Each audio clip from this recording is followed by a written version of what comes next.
woke up and I couldn't move. I know that's a strange way to start, but that's exactly how it happened.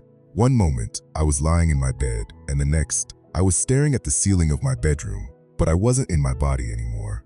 I want to tell you what happened that night, because someone listening right now may be fighting the same battle I was fighting, a battle nobody knew about. I hid it behind a simple, "I'm fine," while deep inside, I was struggling.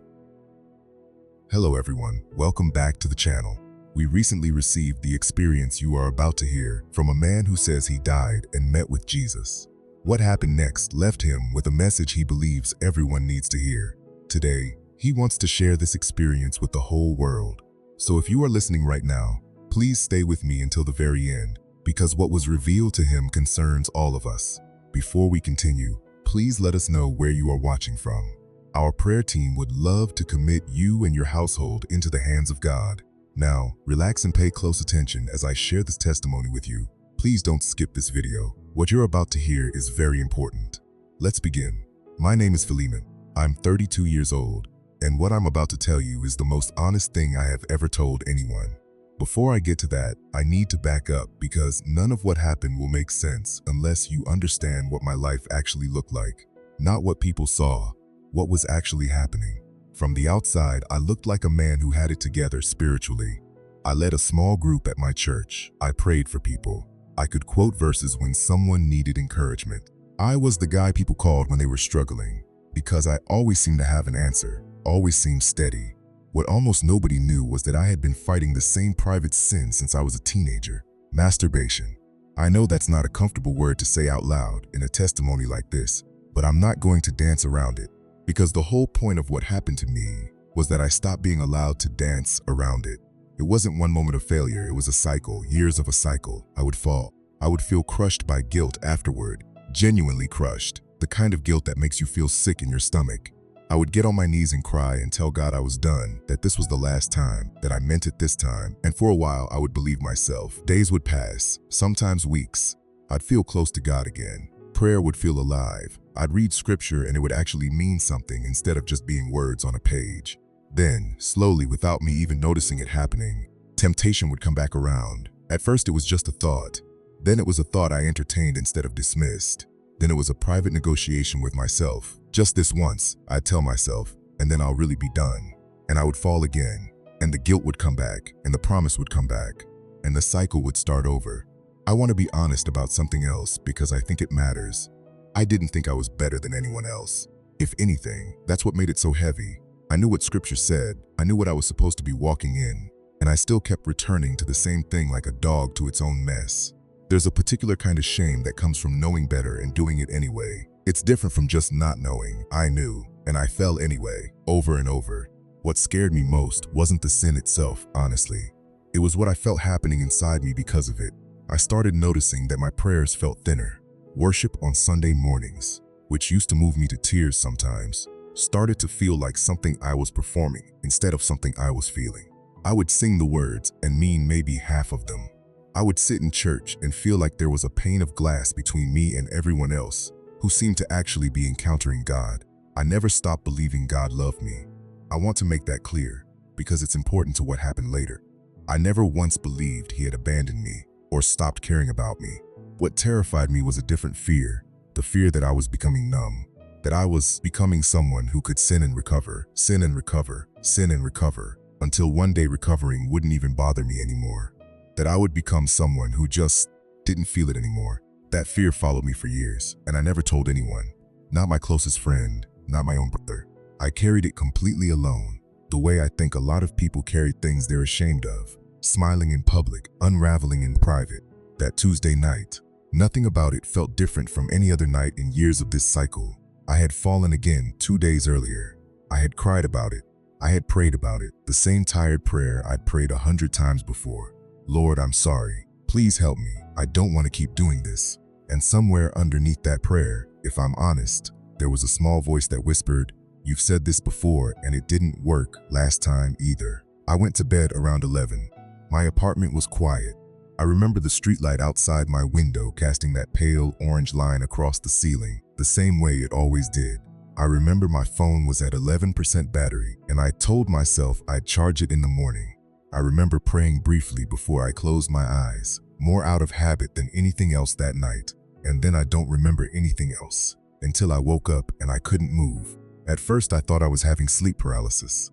I'd heard of it before, that strange state where your mind wakes up, but your body hasn't caught up yet, where you're aware but frozen. I tried to move my hand, nothing happened. I tried to turn my head, nothing happened. I tried to call out, and no sound came from my mouth. Then I realized something that sleep paralysis doesn't explain. I wasn't looking up at my ceiling from my pillow. I was looking down.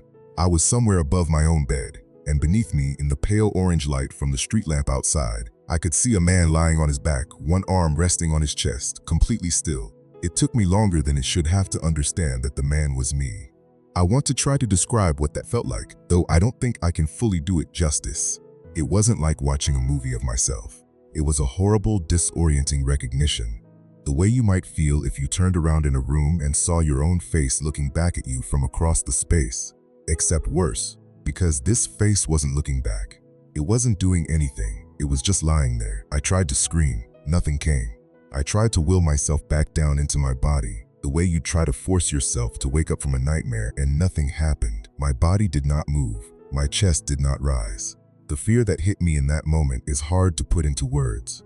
It wasn't a normal fear. It was deeper than that. A fear that reached down into places in me I didn't know could feel afraid. I thought I am dead. I thought this is what dying is. And underneath that thought was something even worse. An awareness that I was about to have to answer for the life I had actually lived. Not the version of it people had seen. And then, almost as suddenly as the fear had come, something else came with it. A strange, spreading peace. I don't know how else to describe it except to say that it felt like warmth pouring into cold water, not replacing the fear instantly, but moving into it, softening its edges. I want to be careful here, because I don't want to make this sound more polished than it actually felt. I was still afraid. I was still confused. But underneath the fear, something steady was holding me. Time stopped behaving the way I understood it. I don't know how long I hovered there above my own body. It might have been seconds. It might have been much longer. The room itself began to feel less solid, the way a memory feels less solid than the moment you're actually living through. The walls of my bedroom seemed to thin out, like fabric being stretched until you could almost see through it. And then I was not in my room anymore. I don't know how to explain the transition, because there wasn't a clear line I could point to and say, this is where it happened. One moment I was above my bed. The next, I was standing.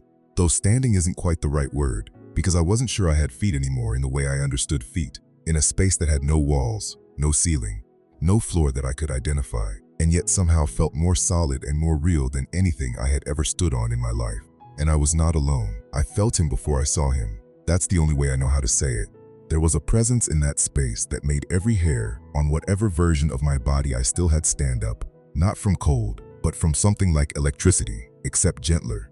It was a presence that carried weight, an unmistakable sense that whoever, whatever, was near me held authority over everything, including me. And it was also, at the exact same time, a presence that made me feel more safe than I have ever felt in my entire life. I know how strange that sounds. Overwhelming power and overwhelming safety, both at once. But that is exactly what it felt like, and I have never been able to find better words for it since. When I finally saw him, I didn't see a blinding light the way I'd heard some people describe. I saw a man. I know that might disappoint some of you expecting something more dramatic, but that's what I saw, a man. And yet somehow I knew, with a certainty I have never questioned since, exactly who I was looking at. I couldn't speak first. I want to be honest about that. I stood there, or existed there, however you want to put it, completely unable to form a single word. Every part of me that had ever prepared a defense, an excuse, an explanation, went silent, because I understood, immediately and completely, that there was nothing I could tell him that he did not already know. My mind went straight to the thing I had hidden longest. Not my job, not my friendships, not the version of me people saw on Sundays. It went straight to my bedroom, alone at night, and the years of falling and rising and falling again. I felt the shame of it rise up in me so fast and so hot that I actually tried to look away. And here is the part I need you to understand clearly, because it's the part that changed everything for me. He didn't look away from me, and he didn't look at me with disgust either. What I felt from him in that moment was not condemnation. It was something closer to grief mixed with an almost unbearable love. Like a father who has watched his child hurt himself again and again, and who is not angry at the child so much as heartbroken over what the child keeps doing to himself. I don't remember exactly how I finally spoke, but I remember what I said because I've replayed it in my mind 1,000 times since. I said, "You know everything, don't you?" It wasn't really a question. And I heard him answer, though I want to be careful about how I describe his voice because words fall short. It wasn't loud. It didn't need to be loud. It was a voice that seemed to come from everywhere and nowhere, and it went straight into the center of me rather than into my ears. He said, "I have always known, and I have never stopped loving you." I broke down. I don't know another way to say it. Whatever version of crying exists outside a physical body, I did it. Years of hidden shame came pouring out of me in that moment because for the first time, I wasn't hiding it from anyone. There was nothing left to hide. He already knew, and he hadn't turned away. After a while, I don't know how long, I felt his attention shift, not away from me, but towards something ahead of us. And I heard him say words that I will never forget as long as I live. "I want to show you something." I didn't understand what I was seeing at first. A door appeared in front of us. Not a grand door, not something carved or ornate. Just a plain door, almost forgettable, standing by itself in that space with nothing around it. If I had passed it in a hallway somewhere, I wouldn't have looked at it twice. Jesus didn't tell me right away what it meant. He simply let me look at it, and as I looked, the door began to change, not physically, but in the way I was seeing it. Scenes began to move across its surface, like something between a memory and a vision, and I realized with a jolt that I was looking at moments from my own life. I saw myself as a younger man, maybe 19 or 20, in my old bedroom, after I had promised God, that I was finished with this struggle. I watched myself return to it anyway, and as I watched, the door in front of us opened, just a crack, barely visible. I almost wouldn't have noticed it if I hadn't been staring right at it. Then the scene shifted, another moment, another promise broken, the same door opening a little wider, again and again and again. I watched years of my own life pass in front of me like this. Not every fall, not every failure in exhausting detail, but enough for me to see the pattern clearly for the first time. Each time I deliberately returned to something I had already surrendered to God, the same door opened a little more. "What is that door?" I finally asked, though some part of me already suspected I didn't want to know the answer. Jesus didn't answer right away. He let me keep watching a moment longer, let me feel the weight of what I was seeing settle into me before he spoke. "This is not about the moment you fall," he said.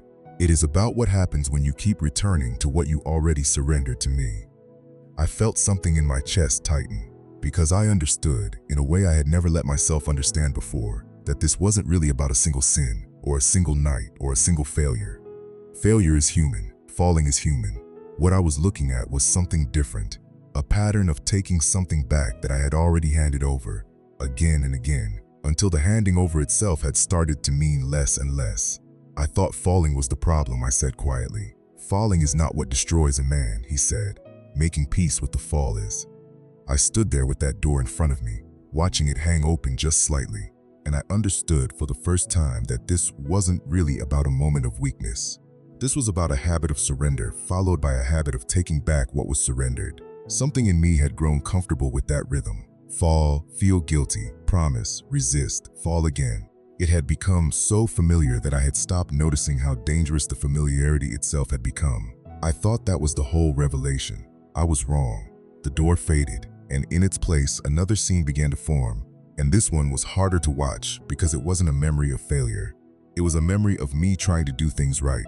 I saw myself in my own living room on my knees, praying. I recognized the moment immediately. It had been maybe 8 months earlier, a night when I had genuinely tried to seek God with everything in me.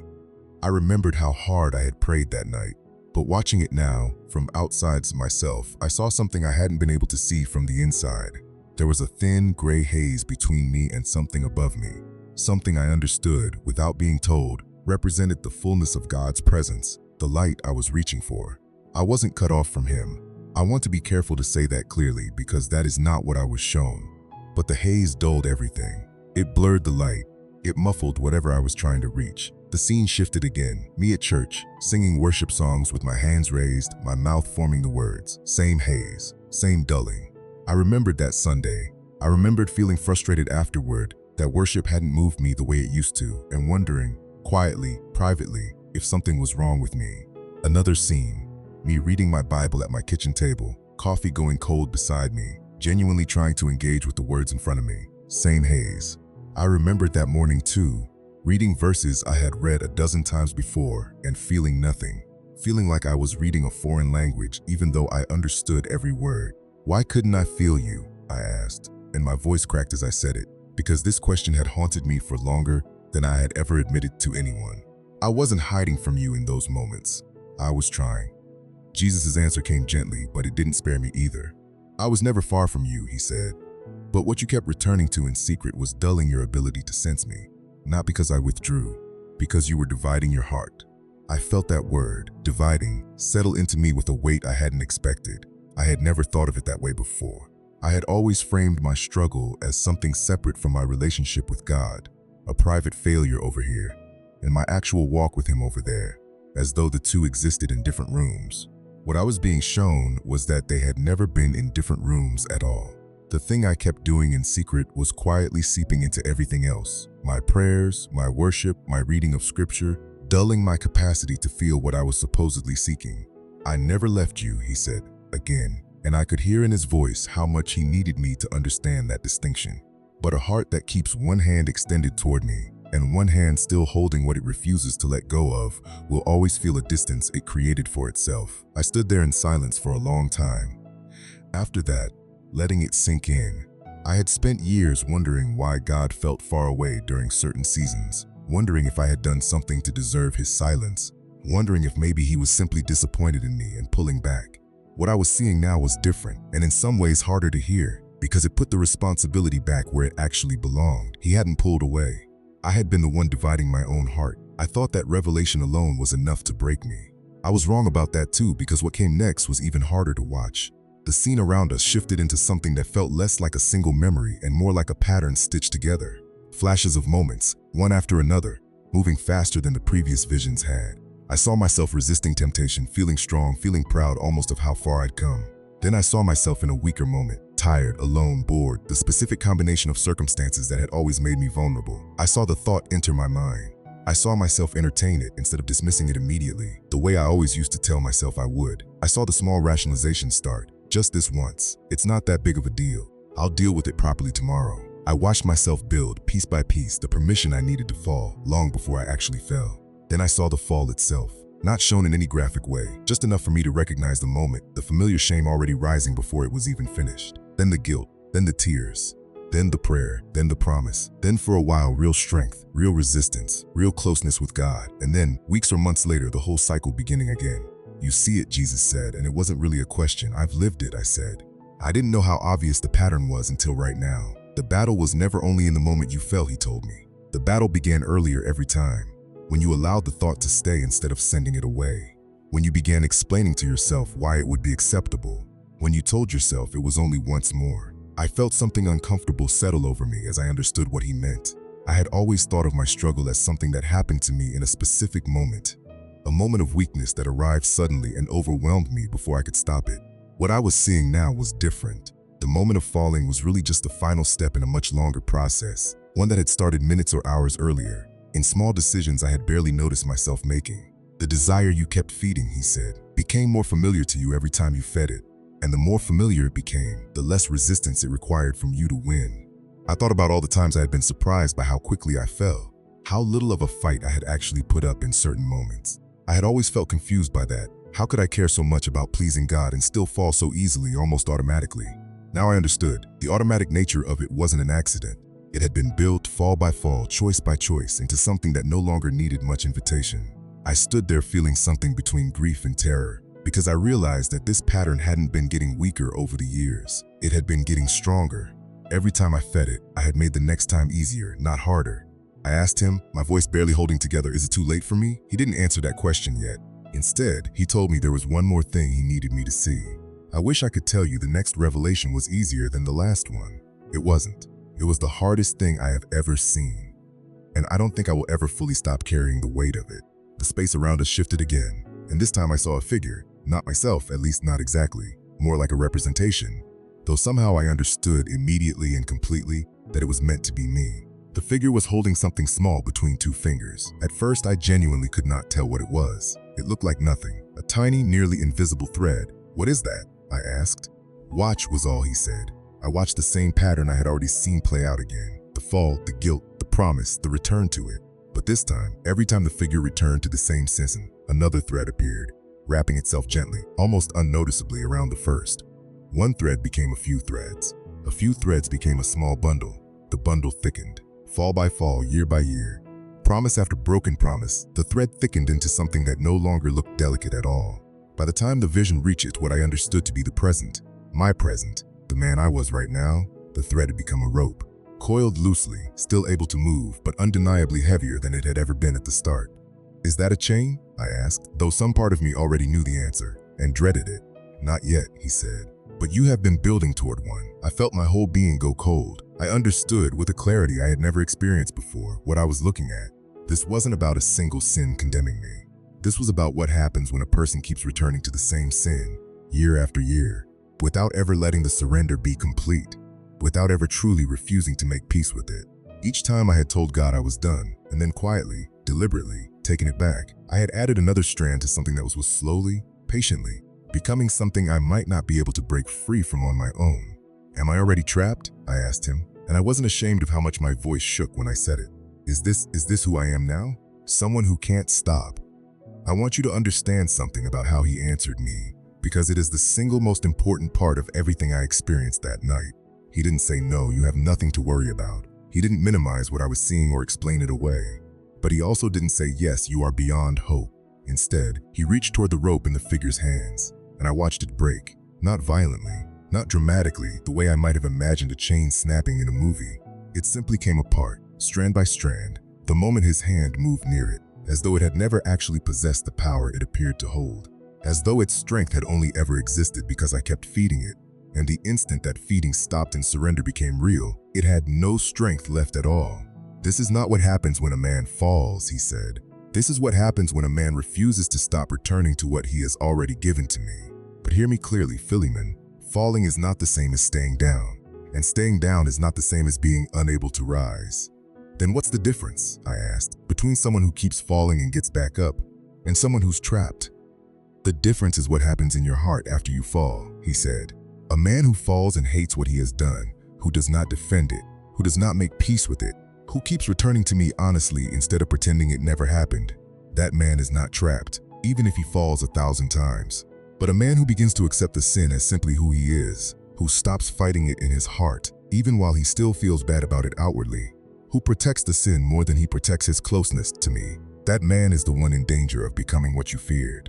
I stood there, absorbing that, feeling something shift inside me that I don't think I can fully explain even now. Because for years I had lived in terror of the wrong question. I had been asking myself, will I ever stop falling?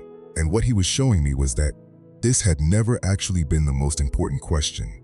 The most important question was whether I would keep getting back up honestly, keep refusing to defend what I had done, keep returning to him, instead of drifting further away in shame and silence. Repentance, he said, was never meant to be a single moment where you never fall again. It is a direction. It is the refusal to make peace with the thing that is pulling you from me, no matter how many times you have to fight it. I felt something break open in me in that moment, not the terrible breaking I had feared, but something more like relief pouring into a wound I had been carrying, silently, for over a decade. Jesus was quiet for a moment after that, letting everything settle in me, and then the space around us changed one final time. I found myself looking out over something I can only describe as an enormous crowd, though crowd doesn't quite capture the scale of it. Countless people, spread out further than I could see, each of them somehow visible to me individually and all at once, the way I imagine only he can see people. "This is bigger than you," he said quietly. "What you have been carrying is not unique to you, and it is not the only secret sin that pulls hearts away from me." As I watched, I began to sense, rather than clearly see, the different burdens each person carried. Some were fighting the exact struggle I had fought. Others were caught in different things entirely. Secret dishonesty they had never confessed to anyone, hidden addictions, private bitterness they nursed quietly while smiling in public, hatred towards someone they had never let go of, double lives that looked nothing alike depending on who was watching. "The specific sin is not the point," he said. "The pattern is a little compromise, a private choice no one else sees, a promise made and broken, another excuse, another return. People rarely walk away from me all at once, Philemon. They drift. One secret decision at a time until one day they realize how far they have gone, and they don't know how they got there." I thought about every person I knew who seemed to be doing fine on the outside. I thought about how easily I myself had hidden this for over a decade, how convincing my public life had been even to people who loved me. And I understood, with a heaviness I hadn't expected, that I was far from alone in that. Somewhere in that vast crowd were people fighting the same private war I had fought, believing, the way I once believed, that no one could ever know, that they were the only one who struggled this way, that if anyone truly knew, they would be finished. "Tell them," he said, and his voice carried something that felt like both command and plea at once. "Tell them not to make peace with what is quietly taking them from me. Tell them I already know everything they are hiding, and I have not turned away from them because of it. Tell them not to hide from me because they have fallen. Hiding is what makes the fall dangerous, not the fall itself. Tell them to return to me. I am still calling. I am the one who gives them strength to stand again. I am the one who made a way back every single time they needed." I felt tears again, whatever form tears take outside a physical body, and I asked him the question that had been sitting underneath everything since the moment I first saw him. "Why me? I'm not someone who has this figured out. I fall more than I stand some seasons." "That," he said, "is exactly why you." I felt the pull begin not long after that, a sensation like being drawn backward, gently but insistently, the way water pulls at your feet when it recedes from the shore. I didn't want to go. I want to be completely honest about that. Whatever peace and safety I had felt standing in his presence was unlike anything I had ever experienced in my life, and the thought of returning to my ordinary bedroom, my ordinary struggles, my ordinary failures, felt almost unbearable in that moment. "Why do I have to go back?" I asked him, and I wasn't ashamed of how desperate I sounded. "Because your story isn't finished," he said, "and because there are people who need to hear it from someone who has actually lived it. Not someone pretending to have it figured out, but someone who fell and kept falling and still chose to come back." The pull grew stronger. I felt space around us beginning to blur, the way a room blurs right before you wake from a dream. I tried to hold on, tried to stay a moment longer, but it was like trying to hold on to water. The last thing I remember him saying to me, before everything gave way, was simple, and I have carried it with me every day since. "Do not be afraid of falling again. Be afraid of staying down. I will always be reaching for you." And then I was, falling not metaphorically, but in the most physical, disorienting sense I have ever experienced. It felt like dropping from a great height, my stomach lurching, the space around me collapsing inward, and then I gasped. My eyes opened. I was staring at my own ceiling, the same pale orange line from the streetlight stretched across it, exactly where it had always been. My chest was heaving, like I had just run a great distance.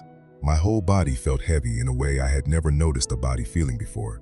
Heavy's in the specific grounded way that told me, unmistakably, that I was back inside it. I lay there for I don't know how long, just breathing, my heart pounding so hard I could feel it in my ears. I remember touching my own chest with my hand, just to confirm it was really there, really moving. Then I started to cry, not gently. It came out of me in a way I hadn't cried in years, deep shaking sobs that I couldn't have stopped even if I wanted to. I don't fully know what I was crying about: relief, grief, conviction, love. All of it at once, tangled together in a way I couldn't separate.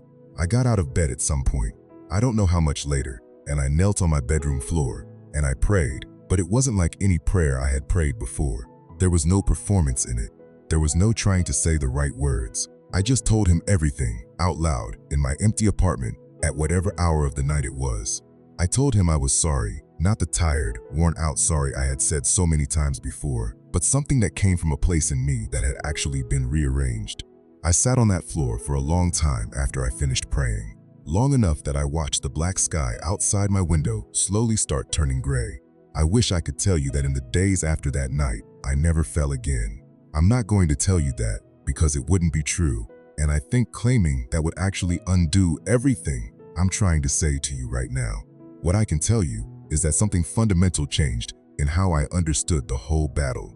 I started noticing temptation earlier, not after it had already taken root, but back at the very beginning, the first stray thought, the first small rationalization forming in my mind. I remembered the vision of the door, of the thread becoming a rope, and I found myself refusing to let those early moments pass unchallenged the way I used to. I stopped treating my private struggle as some separate compartment of my life, disconnected from my prayer, my worship, my walk with God. I understood now that it had never been separate. It had always been quietly touching everything. There were still hard nights, I won't pretend otherwise. There was a night, maybe 5 weeks after everything I've just told you, when I fell again, and I want to tell you honestly what was different that time, because I think it matters more than anything else I could say.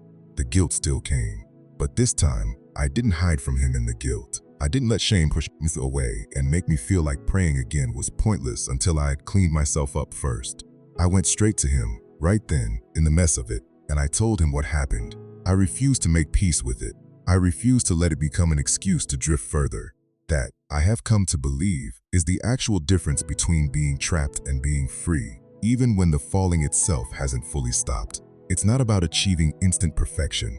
It's about refusing to stay down, refusing to hide, refusing to let shame convince you that returning to him requires you to have already fixed yourself first.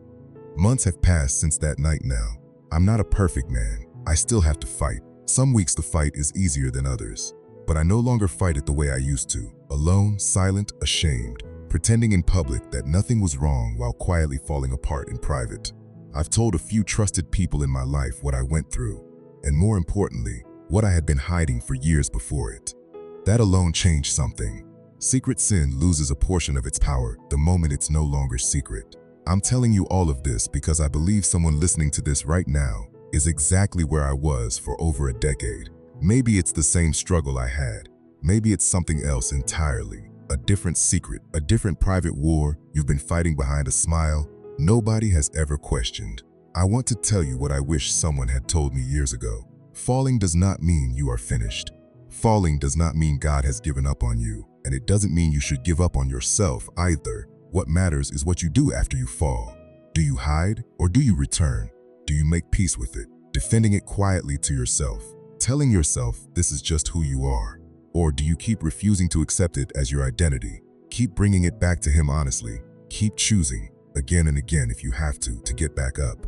If you have fallen again this week, this month, this year, please hear me. You are not required to fix yourself before you're allowed to come back to him. That was the lie I believed for years. The lie that kept me quiet and isolated in my shame. He already knows everything. There is nothing you are hiding from him, and he is not turned away from you because of it. But I also can't tell you what I saw that night without giving you the warning that came with it. Don't make peace with the thing you keep asking God to help you overcome. Don't let the secret sin you've been carrying become more familiar to you than the voice of the God who's still calling you back. It rarely happens all at once. It happens one quiet compromise at a time, one broken promise at a time, until one day you look up and realize how far you've drifted, and you don't remember exactly how you got there. If that's you right now, I'm asking you, don't wait for a night like the one I had. Don't wait until you're standing outside your own body, wondering if you'll get a second chance. Go to him now, tonight, wherever you are. Tell him the truth, all of it. He already knows and he is still reaching for you. I fell for years before that night, and I have fallen since. But I am not who I was, because I finally understood the difference between falling and staying down. Don't make peace with what's pulling you away from him. Get back up, every single time if you have to. He is still calling you. Thank you for staying through this video. I know my experience has blessed you. Please don't just watch this video and leave. Make sure to share it with someone you know that needs to hear this. Also like this video so that YouTube can show it more people who this video will bless. If you have a prayer request, you can leave it in the comment section. Someone will love to pray with you. Please don't say this video doesn't concern you. Thank you once again and may God bless you.